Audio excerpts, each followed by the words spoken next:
목이 뻣뻣하고 어깨는 돌처럼 굳어 있고 허리는 늘 무겁고 머리는 멍하진 않으셨나요? 혹은 새벽마다 한두 번씩 깨서 다시 잠들기 어려운 밤을 보내고 계시진 않으신가요? 많은 분들이 이 증상을 그냥 나이 들어서 생긴 자연스러운 현상이라고 생각하십니다. 뭐 예전 같지 않지. 다 나이 탓이지 하시면서 말이죠. 그런데 말입니다. 제가 30년 넘게 어르신들만 진료하면서 정말 놀라운 공통점을 하나 발견했습니다. 이런 증상들 모두 잘못된 수면 자세에서 비롯될 수 있다는 사실입니다. 놀랍게도 자세 하나 바꿨을 뿐인데 10년 넘게 먹던 혈압약을 줄이신 분도 계시고 밤마다 4~5번씩 깼던 분이 한 번도 안 깨고 아침까지 푹 주무시게 된 사례도 많았습니다. 어르신들께서 진료 끝에 가장 많이 하신 말씀이 이거였습니다. 선생님, 왜 이걸 이제야 알았을까요? 오늘은 그래서 이 영상을 만들게 됐습니다. 하루의 3분의 1을 차지하는 수면 시간, 그 자세 하나가 내 몸 전체에 얼마나 큰 영향을 미치는지, 그리고 누구나 집에서 지금 당장 바꿀 수 있는 가장 안전하고 효과적인 수면 자세는 무엇인지, 수술도 약도 없이 내 몸을 회복시키는 그 방법을 오늘 정확하게 알려드리겠습니다. 지금부터 말씀드리는 내용은 단순한 잠 잘 자는 법이 아닙니다. 심장을 지키고 허리를 보호하며 뇌에 산소를 보내주는 생명을 살리는 전략입니다. 혹시 요즘 아침에 눈을 떠도 개운하지 않으신가요? 안녕하세요. 30년 넘게 어르신들의 건강을 돌봐온 의사입니다. 제가 진료실에서 만나 배웠던 수많은 분들이 하시는 말씀이 있습니다. 선생님, 요즘 잠을 자도 잔 것 같지가 않아요. 아침에 일어나면 온몸이 뻐근하고 밤에도 자꾸 깨고 말이죠. 이런 말씀 들으시면서 고개를 끄덕이고 계시지 않나요? 실제로 70살이 넘은 분들 중 80% 이상이 수면 문제를 호소하십니다. 그런데 놀라운 사실이 하나 있습니다. 이분들 중 상당수가 단순히 잠자는 자세만 바꿨는데도 놀라운 변화를 경험하셨다는 것입니다. 지난 겨울 제 진료실을 찾아오신 73세 할머니 한 분이 계셨습니다. 이분은 매일 밤 새벽 2시쯤이면 가슴이 답답해서 깨고 아침에 일어날 때마다 목과 어깨가 돌처럼 굳어 있다고 하셨습니다.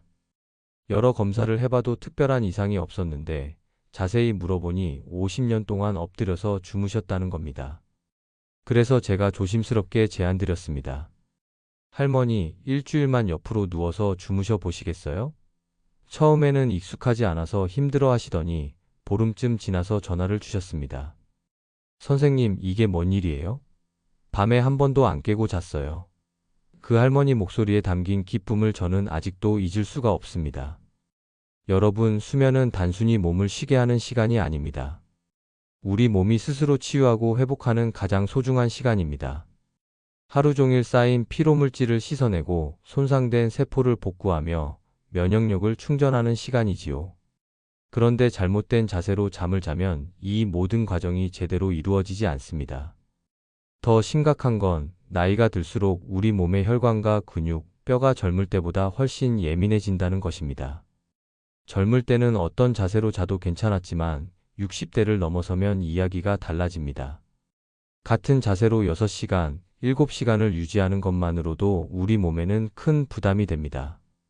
제가 그동안 진료하면서 발견한 놀라운 사실이 있습니다.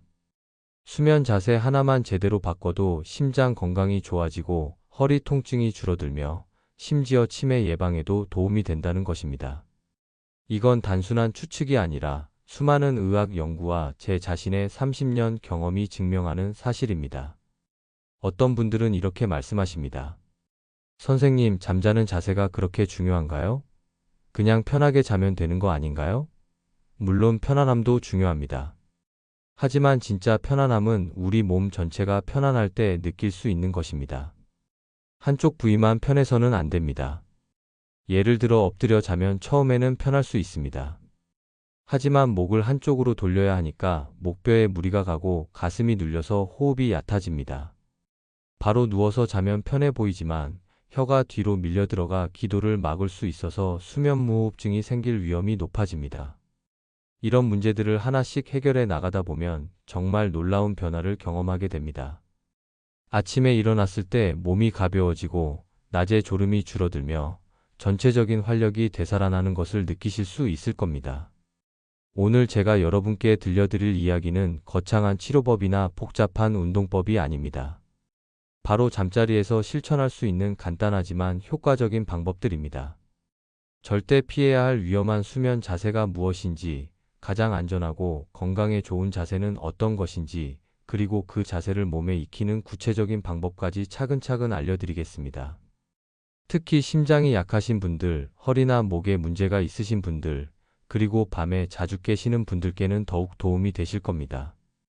제가 30년 동안 축적한 경험과 최신 의학 지식을 바탕으로 여러분의 소중한 잠자리가 진정한 휴식과 치유의 시간이 될 수 있도록 도와드리겠습니다. 그럼 지금부터 시작해 보겠습니다. 여러분의 건강한 밤과 활기찬 아침을 위한 여행을 함께 떠나보시죠. 사람은 하루 평균 6시간 이상을 잠으로 보냅니다.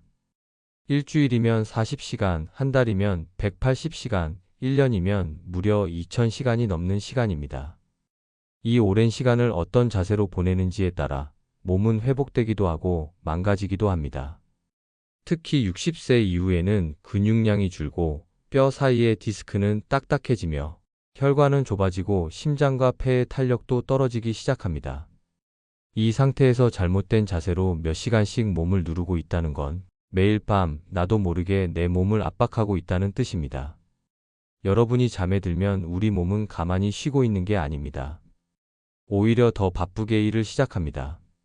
낮 동안 쌓인 독소를 씻어내고 손상된 세포를 고치고 기억을 정리하고 면역력을 충전합니다.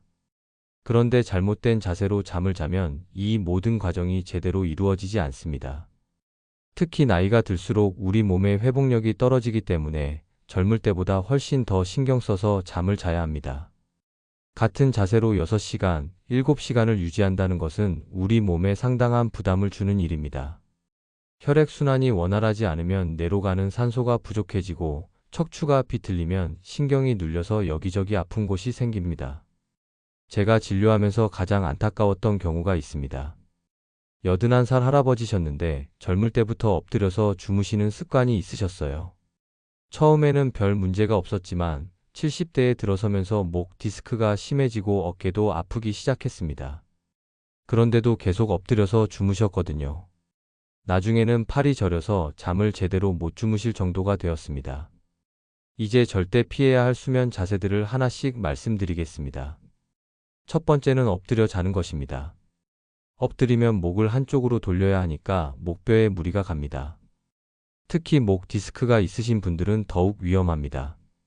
특히 35번 경추 사이가 눌리면 아침마다 목이 뻣뻣하고 돌아가지 않는 증상이 생깁니다. 게다가 엎드려 자면 가슴이 바닥에 눌려서 호흡이 얕아지고 심장에도 부담을 줍니다. 그리고 허리가 과도하게 젖혀져서 요통이 생기기 쉽습니다. 두 번째는 완전히 바로 누워서 자는 것입니다. 언뜻 보면 가장 자연스러운 자세 같지만 실제로는 여러 문제가 있습니다. 나이가 들면 목 근육이 약해지면서 혀가 뒤로 밀려 들어가기 쉬워집니다. 그러면 기도가 막혀서 수면무호흡증이 생길 수 있어요. 숨이 멈췄다 다시 쉬는 일이 반복되며 뇌는 산소가 부족해지고 심장은 미친 듯이 뛰게 됩니다. 잠자다가 갑자기 숨이 막혀서 깨는 경험이 있으시죠? 그게 바로 이 때문입니다. 수면 시간 동안 몸이 제대로 쉬지 못하게 되는 거죠. 세 번째는 다리를 쭉 펴고 자는 것입니다. 이렇게 자면 허리뼈가 과도하게 앞으로 굽어져서 요추와 디스크에 지속적인 압력이 가해집니다. 그로 인해 좌골신경통, 허리 통증, 다리 저림림이 생깁니다. 또 다리 뒤쪽 혈관이 눌리면서 혈류가 잘 안 돌아 혈전이 생길 위험도 높아집니다. 네 번째로 주의해야 할 것은 너무 왼쪽으로만 자는 것입니다. 많은 분들이 소화에 좋다고 들어보셨을 겁니다. 맞습니다. 위장만 놓고 보면 왼쪽으로 누우는 게 더 편할 수 있습니다. 하지만 문제는 심장입니다. 심장은 가슴의 왼쪽에 있습니다. 왼쪽으로 누우면 심장이 아래로 눌리며 부정맥이나 협심증이 있는 분들에겐 큰 부담이 될 수 있습니다. 또 위산이 식도로 역류해 새벽에 신물이 올라오는 일도 자주 발생합니다. 마지막으로 너무 높은 베개를 사용하는 것도 문제입니다. 목이 과도하게 앞으로 굽어지면 목뼈에 무리가 가고 뇌로 가는 혈액순환도 방해받습니다. 그래서 아침에 머리가 무겁고 어지러운 증상이 나타나는 거예요. 높은 베개는 경추를 비정상적으로 꺾이게 하며 목 뒤쪽을 지나는 뇌로 가는 주요 혈관을 압박합니다. 결국 아침에 머리가 멍하고 어지러운 증상이 생길 수 있고 심할 경우 뇌졸중 위험도 높아질 수 있습니다. 그럼 어떤 자세가 가장 좋을까요? 제가 30년 동안 환자분들을 진료하면서 가장 안전하고 효과적이라고 판단한 자세를 말씀드리겠습니다. 바로 오른쪽으로 살짝 돌아 누워서 자는 것입니다. 이때 무릎은 가볍게 구부리고 다리 사이에는 얇은 쿠션이나 접은 수건을 끼워주세요. 베개는 목의 자연스러운 곡선을 유지할 수 있을 정도로 낮게 하시고요. 왜 이 자세가 좋을까요? 먼저 심장이 위쪽에 위치하게 되어서 압박을 받지 않습니다. 혈액순환도 원활해지고 기도도 자연스럽게 열려있게 됩니다. 위산 역류도 어느 정도 막을 수 있고 척추도 자연스러운 곡선을 유지할 수 있어요. 다만 모든 분께 하나의 정답이 있는 건 아닙니다. 위험이 심하신 분들은 왼쪽으로 자는 게 더 편할 수 있고 어깨나 고관절에 문제가 있으신 분들은 조금 다른 방법이 필요할 수 있어요. 중요한 건 내 몸 상태에 맞춰서 내 몸에 부담을 덜 주는 자세를 찾는 것입니다. 그럼 이제 이 자세를 몸에 익히는 방법을 알려드리겠습니다. 50년, 60년 동안 같은 자세로 주무셨던 분들이 갑자기 바꾸기는 쉽지 않거든요. 천천히 단계별로 접근해야 합니다. 첫 번째 단계는 다리 사이에 수건을 끼우는 것부터 시작하세요. 처음에는 어색하실 테지만 일주일 정도 하시면 익숙해집니다. 무릎 사이에 얇게 접은 수건을 넣는 것만으로도 골반과 다리 정렬이 바르게 잡힙니다. 두 번째 단계는 베개를 바꾸는 것입니다. 너무 높은 베개를 쓰고 계셨다면 조금씩 낮춰보세요. 갑자기 확 낮추면 불편하니까 수건을 하나씩 빼가면서 천천히 적응시키는 게 좋습니다. 목이 꺾이지 않는 상태가 가장 좋습니다. 세 번째 단계는 옆으로 돌아 누워 보는 것입니다. 처음에는 오른쪽이 어색하면 왼쪽부터 시작해도 괜찮아요. 중요한 건 엎드리거나 바로 눕는 것보다는 옆으로 자는 게 훨씬 낫다는 것입니다. 바디 필로우 활용하는 것도 좋습니다.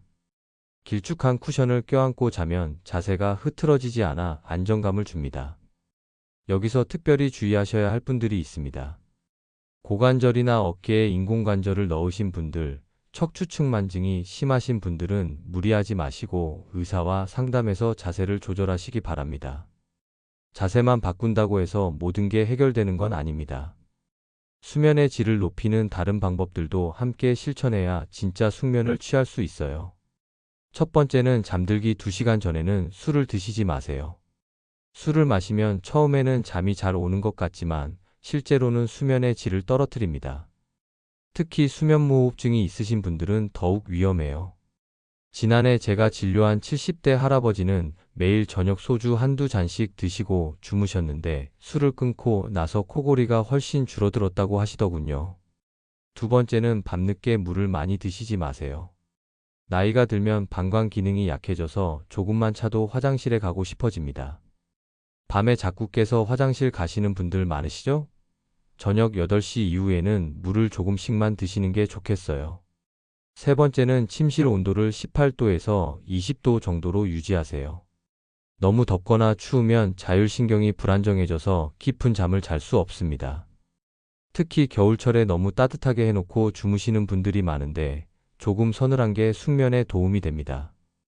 또한 습도를 4060% 유지하면 호흡기에 좋습니다. 여러분, 지금까지 긴 이야기를 들어주셔서 정말 고맙습니다. 건강이라는 것은 거창한 변화나 비싼 치료에서 나오는 게 아니라 바로 이런 작은 습관들에서 시작된다는 걸 꼭 기억해 주세요. 매일 밤 잠자리에 드는 그 순간순간이 모여서 우리의 건강을 만들어가는 겁니다. 제가 30년 동안 진료실에서 만나본 수많은 어르신들을 보면서 확신하게 된 것이 있습니다. 나이가 들어서도 얼마든지 건강하고 활기차게 살 수 있다는 것입니다. 다만 젊을 때와는 다른 방식으로 몸을 돌봐야 한다는 거죠. 잠이라는 시간을 그냥 흘려보낼 수는 없습니다.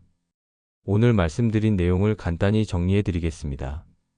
첫째, 수면 자세는 단순한 습관이 아니라 노년 건강의 열쇠라는 것입니다. 잘못된 자세로 몇십 년을 주무시면 심장에도 허리에도 뇌 건강에도 좋지 않은 영향을 미칩니다. 둘째, 절대 피해야 할 자세들이 있습니다. 엎드려 자기, 완전히 바로 눕기, 다리 쭉 펴고 자기, 한쪽으로만 자기, 높은 베개 사용하기입니다.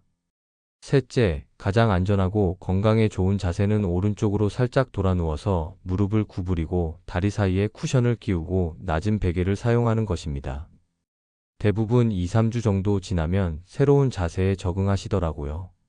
그리고 한 달쯤 지나면 선생님, 정말 몸이 달라진 것 같아요 라고 말씀하십니다. 아침에 일어날 때 허리가 덜 아프고 목과 어깨가 한결 가벼워졌다고 하세요. 잘 자는 것이 약보다 강한 회복입니다. 수면 자세는 편한 대로가 아니라 건강을 지키는 전략입니다. 만약 혼자서 자세를 바꾸기 어려우시거나 특별한 질환이 있으셔서 걱정되신다면 주저하지 마시고 병원에서 상담받아 보세요. 모든 분께 똑같은 방법이 다 맞는 건 아니거든요. 내 몸 상태에 맞는 가장 좋은 방법을 찾는 게 중요합니다. 마지막으로 한 가지만 더 말씀드리고 싶습니다. 여러분의 건강한 잠자리 습관은 혼자만의 일이 아닙니다. 가족들도 여러분이 밤에 편안히 주무시는 모습을 보면서 안심하게 됩니다. 그리고 여러분이 건강하게 지내시는 것 자체가 가족들에게는 가장 큰 선물이거든요. 작은 실천 하나가 내 몸을 지켜주는 가장 큰 선물이 될 수 있습니다. 건강한 잠자리는 건강한 내일을 만드는 첫걸음입니다. 오늘 밤부터 새로운 시작을 해보세요. 여러분의 소중한 잠자리가 진정한 쉼과 치유의 시간이 되기를 진심으로 바랍니다. 이 이야기가 여러분께 조금이라도 도움이 되셨다면 가족이나 주변 분들께도 꼭 알려주세요. 좋은 정보는 나눌 때 더욱 가치 있어집니다. 그리고 궁금한 점이 있으시면 언제든 전문의와 상담 받으시기 바랍니다. 여러분 모두 편안한 밤 되시고 건강한 아침을 맞으시길 바랍니다. 감사합니다.